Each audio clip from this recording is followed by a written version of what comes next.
hey, I just spent 2 hours trying to figure this out, trying to do this training session, and I don't know if it worked. Where are we at? Poets Cafe, rock and roll. That's the one show that invites you, the viewer, to come on and be on the show. Get a paper, a piece of pencil. Jim Capello, well, he's going to like put up a thing to tell you how you can get, there it is on the set right now, you can see it. Write to us, and you can be sitting here next to my friend here. Right here. Over here, that's good. Hey, rock and roll. Richard Moore, how you doing today, brother? Good to see you. Good, good. You know, you've been on the show before, and you always got interesting stuff you're doing. Uh-huh. You told me you did a lecture on frost yesterday. That's right, yeah. Out at Framingham College. And I visit people's classrooms sometimes, and I used to know Frost a little bit, and you know, had some interviews with him when he was still alive. I don't talk to him after he's dead. Yeah, God. You know who's a great guy is Donald Hall, but I think he's been miffed at me. I gave Donald Hall my autograph one time, and I think I overstepped my boundaries a little bit. Yeah. Updike, John Updike was much more cooler about the situation. Oh, was Updike on this program? No, but I gave him my autograph also, and he appreciated it, I could tell. You know what I mean? Because, like, you know, it doesn't make any difference. Poetry is art. Either we're all artists or we ain't. That's right. You know, case That's closed, right. you know That's right. In fact, I seen Jay Perenni is going to be at the You Pronounce the Word in Salem next month. I think it's the 7th, doing a Frost lecture. Oh, yeah. Oh, okay. The Athenaeum. God, I'd love to see you too, because I did see you do your Frost lecture at Harvard. Learning in retirement, right? Learning in retirement, you know, all those old people. And there you were, and you came out of... I'm old, too. I don't know how to tell you. We're all getting... That's why I got the gray hair. The best of us, you know. Yeah, you know what I mean? But, you know, it doesn't make any difference. No. We get sillier as we get older, and that makes up for it. You also do agape in That's Boston? Right. Agape, yeah. Agape, yeah. Agape, it means brotherly love. It's at a church, and it's on Copley Square. And it's right above a restaurant, and you go up, and everybody's talking about poetry on the 3rd floor. How long have you been doing that? 4 years now, but the group has been around. It used to be called the New Poets Collective, and that's been around, I think, for about 20 years now. And it's still got some of the old original members. That was done, John Geraputo? Tony Geraputo. Yeah, he did. I think he was a Harvard man. And he kissed me on the cheek once, and my whole life flashed before my eyes. Ooh. I don't know what time he kissed me on the cheek. You figure you're in big trouble, even if he is the godfather of poetry, you know what I mean? Oh, yeah, well, they say that agape used to stand for, it was an acronym, Anthony, there's the A, Geraputo, there's the G, author, poet, etc. That's what I get. Well, I hope sometimes some of our viewers can be out there to come into Boston. There's so much stuff going on. I remember like 10 years ago, there'd be like 2 or 3 listings under writers and readers. Oh, yeah. And now it's like, you know, the list is growing. Oh, the listings, yes. It's incredible. They've gotten very good. Incredible. I think there's somebody good in the Globe who's doing the listings, and they're getting very efficient at it. It all depends on... Yeah, it depends on funny little things like that. A lot of good, interesting educational stuff's going on out there now. Oh, yeah? Yeah. Oh, yeah. You know what I mean? So, you know, you don't have to go to college to get educated. That's the one thing I try to thump on. So I love, you know, I have a Harvard education. I shouldn't tell people that, but I try to keep it a secret. I was trying to do Mother Harvard a favor, and she wouldn't tell anybody that she ever met me. But anyways. Well, yeah, I went to Yale, but, you know, I don't swear at me, please. I sometimes think of college as a place where you go to keep your ignorance. You know. Okay. What years were you at Yale? I was the class of 50. Wow, that is great. That's a long time ago. My mentor was the class of 50 from Brown. But you know, in those days, you walk down. I remember Yale was characterized for me. I was walking down a path, and you know when you sneeze, it's a good feeling. It's a little bit like a rise of feeling, and I sneezed, and I felt good, and this guy was coming up on the opposite walk, and he looked at me as though I'd done something obscene in public to enjoy my sneeze. That's how bad Yale was in those days. Ooh. I think they're still running the country. I can tell you that, Richard. Yeah. I'm afraid they are. Yeah, you brought some very interesting people. Oh yeah, they're very interesting people. Let me tell you. Should I tell you about them a little bit? Yeah, excellent, excellent. Because Rena Espaillat, she won a big prize, the T.S. Eliot Prize, it's called, and they gave her $1,000, and they brought her, and they published her book right away, her second book. And she also won a National Sonnets Prize, you know, for a magazine called The Formalist Magazine. So and Jan Schreiber, he has his own company locally, and he's published a couple of books of poetry as well.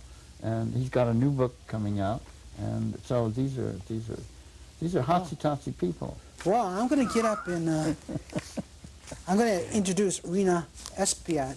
Well, 1 second here. Let me jump up on the stage, folks. That's a great thing. This is our show. We can do anything we want. I can see everybody. Rena, would you like to come up, please? I can see this might be a little bit low for her. Yeah, hi. Could you step right up to the mic? Is that I'm a short one. Okay, excellent.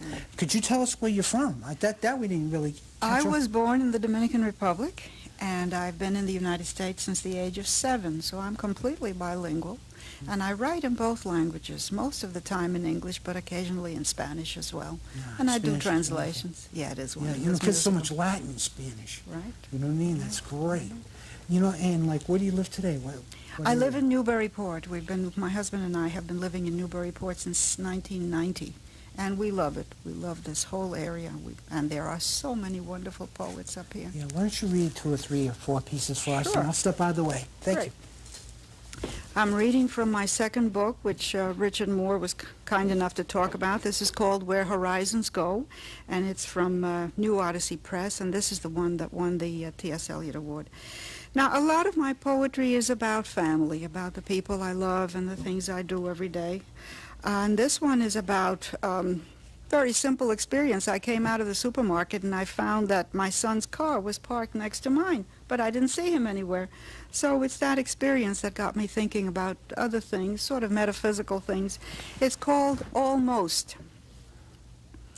I peer inside it to make sure, and yes, this is your car beside mine in the lot, your jacket on the seat, your children's mess of blankets and stuffed animals. I spot a letter to be mailed, a shopping list. Not spotting you, at last I drive away, framing my joke. How cleverly you missed lugging your mother's bags on shopping day.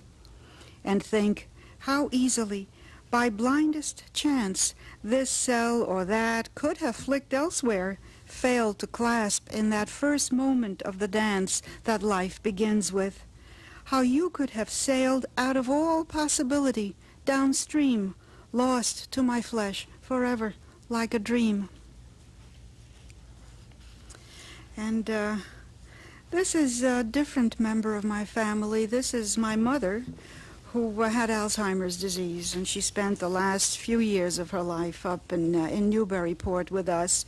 But before she died in 1994, she had lost a great deal, as Alzheimer's will do. It took away a great deal of her personality, including her speech.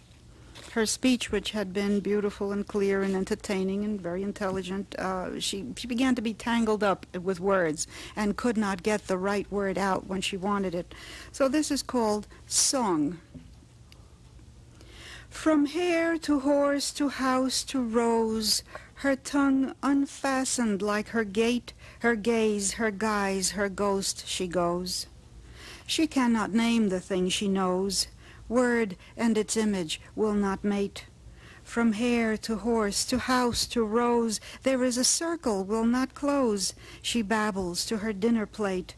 All gaze and gaunt as ghost she goes, smiling at these, frowning at those, smoothing the air to make it straight. From hare to horse to house to rose. She settles in a thoughtful pose, as if she understood her fate, her face, her gaze, her ghost. She goes downstream relentlessly. She flows where dark, forgiving waters wait. From hare to horse to house to rose, her gaze, her guise, her ghost, she goes.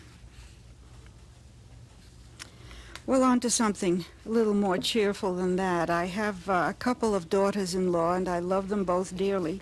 One of them is up here in Georgetown, and she's a great baker. She's a wonderful cook, and she bakes like a dream. And her ancestry happens to be English and Scottish. And I thought of her when I first met her as a descendant of the former enemies of my family, because as a Dominican, of course, my background is Spanish, and I was thinking, my goodness, this girl had ancestors who was dying to kill some of mine, and I'm sure that the compliment was returned, and yet here we are with her children being my grandchildren, and how wonderful it is. So this is called bread.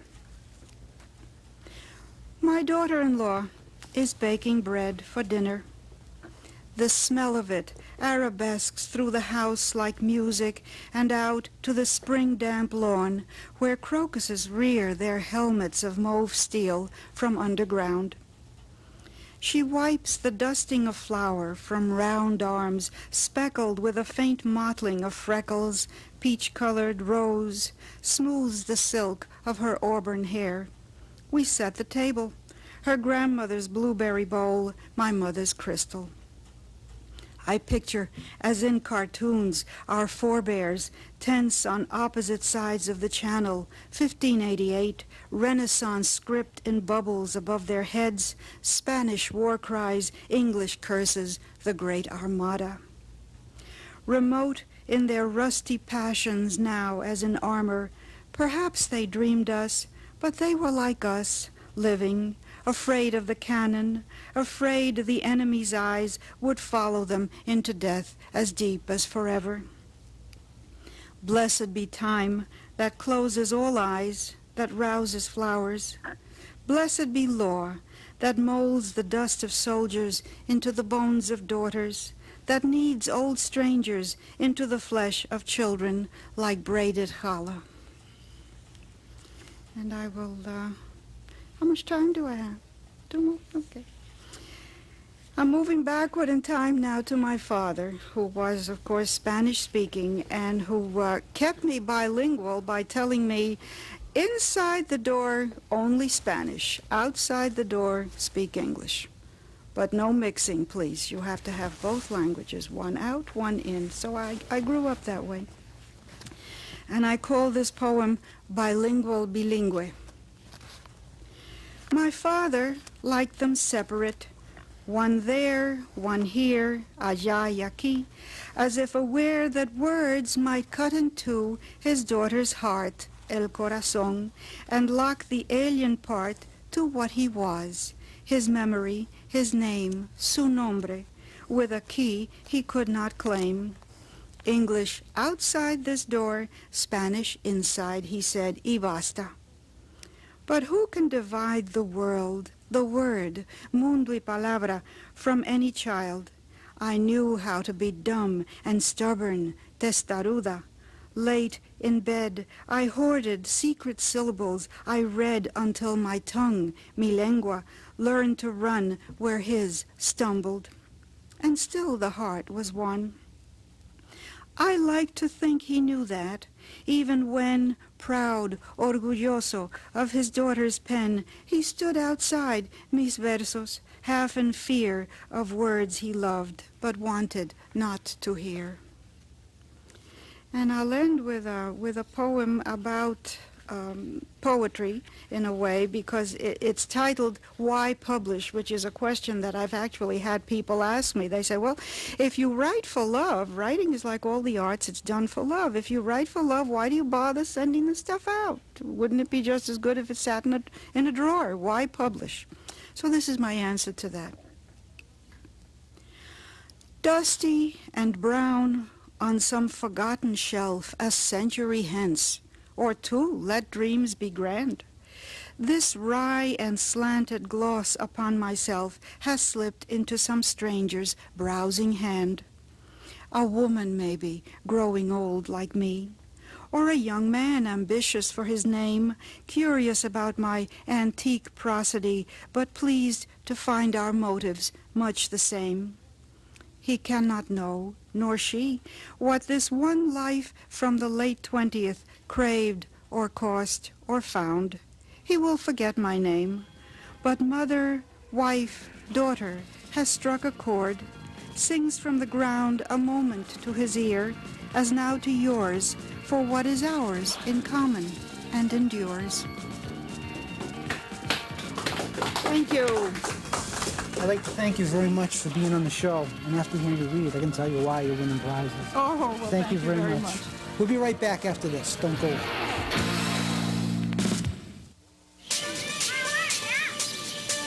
We're all individuals. We want to do different things, go different places. That's why MediaOne designed an interactive broadband network that lets you be, well, individual. Even people you think would be the same use it in completely different ways. To her, it's all business. Okay, everybody just tighten up a little bit. To him, it means learning about the Tyrannosaurus, the Stegosaurus, or the Akinkosaurus. Look at that!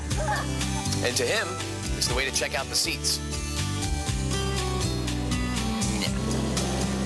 Before committing to the perfect season ticket.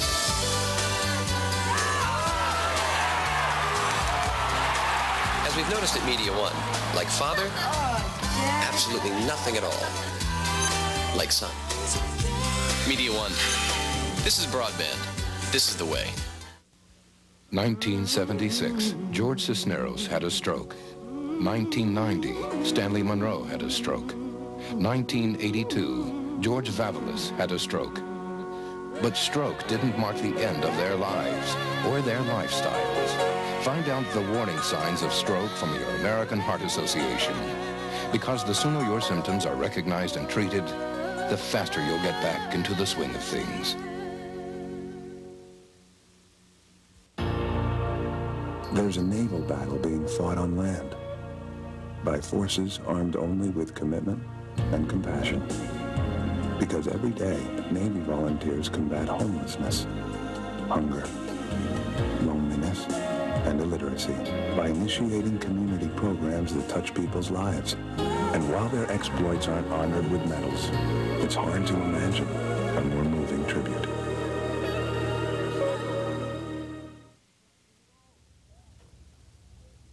Rock and roll, we're back. Hey, you see, I got my promotion anyways. I'm a two-media man here now. Whoops, we still got it here. Can we see that? What's number one? Media's number one. Now, I'd like to bring up my friend Jan Shriver. Come on, Jan. Come on up there. Yeah, you know, step right up. Don't be... Yeah, hi. Good golly. Right? Yeah, I didn't even get any information, really. You're from? I'm from Brookline. Brookline. How long you been there? And I've lived in Brookline since the early 70s. Wow. So, and what do you write? I mean, I'm excited here. What do I write? Short poems. Short poems in meter, and for the most, not always rhyming, but almost always in meter. Oh, yeah, it's interesting. It's very interesting. How long have you been writing? How long? Oh, since I was in my very early 20s. Wow. But I don't write steadily. I write some of the time and run a company the rest of the time. So it's yeah, I believe when you're not writing, you should be studying. You know what I mean? That's how artists get to be artists. They keep, you know, like people go all over the world just to look at something so they can do something. You know what I'm saying? Mm-hmm. Yeah, it's interesting. So, like, and what else do you do besides? I run a software company. Yeah, wow, that's pretty hard stuff. Well, it's a little different from poetry. But. Yeah, but it's good mind. That's why you can write in meter, though. That's. Maybe. My friend, I want to say I howl, but my friend over there, Richard Murrow, says I write in rant. But I'll let you prove, okay? Okay. Thank you, my friend. Well, as I was saying, I do write occasionally in spurts, and every so often I have a chance to do a stretch of work. So at that point, I feel as if I need to get reacquainted with the art of poetry, and I sort of celebrated that reacquaintance a while back with a poem which treats poetry as a woman, and we call her Poesy. So this is a poem called Re-Encountering Poesy. Hello, almost stranger. I know I've been delinquent, business pressures and all, but not a day goes by that I don't think of you. It's not the same, I know, as being with you, or in you, or you in me. I pore over old photographs of us together. We were a couple others used to envy, how we danced. And seeing you now, I feel the fires spring up once more, and I am eager, bashful, the way we both remember. There's quite a lot at stake. Don't walk on by, but stay and chat a moment. Say, how about a cup of coffee? I know a little place around the corner. Come, just for old time's sake. Well, you know what happened next. More poems get written, and this is a very small one. A number of these were set, or written and set, on an island in Maine, Vinyl Haven. This one's called One Crow Sorrow. Yellow chair, foggy air, at the landing, sit and stare. Engines shake, widening wake, regret, explain, excuse, forsake. Gulls wheel low, and the crow, you had your moment, let it go. Okay, here's another one set in the same area. This is called The Cormorants. I learned after I wrote it that the cormorant is sometimes called the lawyer bird. And I had something like that in mind as I was writing it, so you may be able to see where the poem is going with that phrase in mind. Black and sleek as steely-eyed deacons, ascetic and aloof, the cormorants disdain the jostling waves, riding peaks and troughs, placid as flat irons. One suddenly upends and disappears a full minute or more, some 50 yards away emerging. Praying and gorging, they float fastidious, always unruffled, unperturbed by appetite. Though half submerged, they do aspire. Persuaded finally into flight, they gather speed and skip tiptoe on wave tips like flat stones flung sidearm from the shore, wings flailing.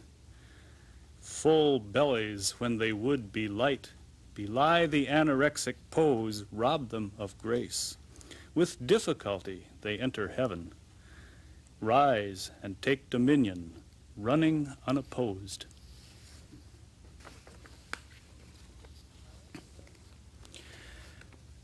I also write once in a while for entertainment, short poems, kind of with punchlines called epigrams. And I'll read a couple of those. They tend to be irreverent and sometimes raunchy. This one's called Humility. I thought my first book not so bad, until the Times engaged a lad to lacerate it on page 9. Casting my pearls before benign obtuseness was a clever trick. Every ego needs a prick. Here's another one called My Love is Like a Camel. You know, in the Renaissance, people had what they called Renaissance conceits, which was kind of an outlandish comparison very often between anything and anything else that was rather remote. So this is My Love is Like a Camel. She rations wet delights. One hump she needs to travel through 6 long desert nights. The 7th brings oasis, tall palm and grassy hill. When we come to refresh us, oh, then she drinks her fill. Okay, back on the island setting, here's a poem called Naked on the Island. Peace in the house, and in the distance a high wind. Move in the web of memory, neither bound nor free, hearing the foghorn and an underlying sound. Beyond the porch, rock. Beyond the rock, water. Beyond the water, water. Water and the void beyond the rock, beyond water, beyond words. Surely it won't be long. Touch hands, lie still, listen to the rise and fall of breaths racing through the night. I'll read one last poem. This is kind of a love poem. It's called Acoustics. The harpsichord releases sounds of crystalline, rapid decay. They are like love that fast surrounds the astonished sense, then falls away, unless the hands that gave them voice renew them in another range, so that the act of willful choice makes constancy while moments change. Thus, when I loved you yesterday, that might have seemed the end of it. But you gave answer to my play and made sure I would not forget. Measure for measure, love for love, this instant's born where that one dies, we are bound to the learning of the unknown song we improvise. Whoa, let me thank you very much for being on the show, dude. Rock and roll. Thank you, my friend. Yeah, I don't want to wreck the show, but somebody asked me to do something special for them, and we're going to have, like, Richard Moore on the next show, so don't get lost next time, next week, next time, next same channel, Richard Moore will be on. But anyway, it's like my son Sean is working in a used car dealership, and so I'm going to do this, like, for him and for somebody else. Whoa, whoa, come on and step right in, step right in. You come to the right car dealer. We got the car for you. This is a 1999 Retaliation Deluxe. Yes, sir, man. This car is not like any other wimp cars out on the street. No, sir. This car has got class. This car is the car you've been looking for.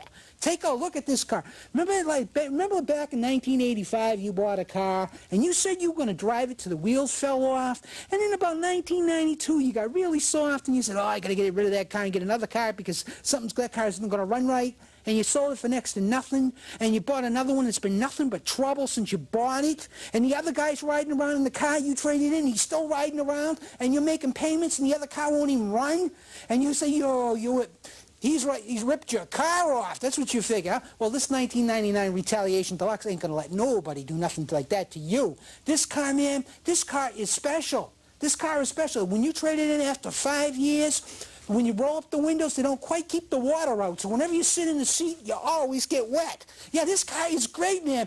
And the cigarette lighter, man, it doesn't ever really light anything. It's great.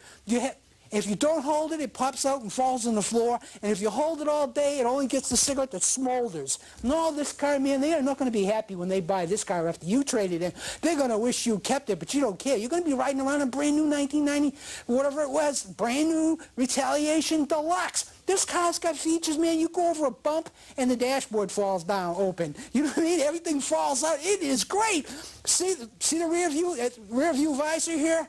Every time they sit there, man, it falls down. You got to put it up, it falls down. You go over a bump, it falls down. Then you go over a bump, it don't fall down. It makes you miserable. It is great. The rearview mirror never stays in focus. This car, man, has got the greatest things that ever going. They're going to curse the day that they ever bought it, and you're going to be riding around happy in your Retaliation Deluxe. I'll tell you, in this car, after 8 years, the door handles don't stay on. They fall off. Then they can't have to crawl through the window. You don't care. And finally, after 9 years, they close the hood after checking the oil, which it uses all kinds of oil, and the back bumper falls off, but you don't care. You're just going to be riding by in your new Retaliation Deluxe. Good luck. Rock and roll. We're going to have to wrap up the show, get a paper, a piece of pencil, and we're going to tell you how you can be on the show, because this is the show that asks you, the viewer, to be on.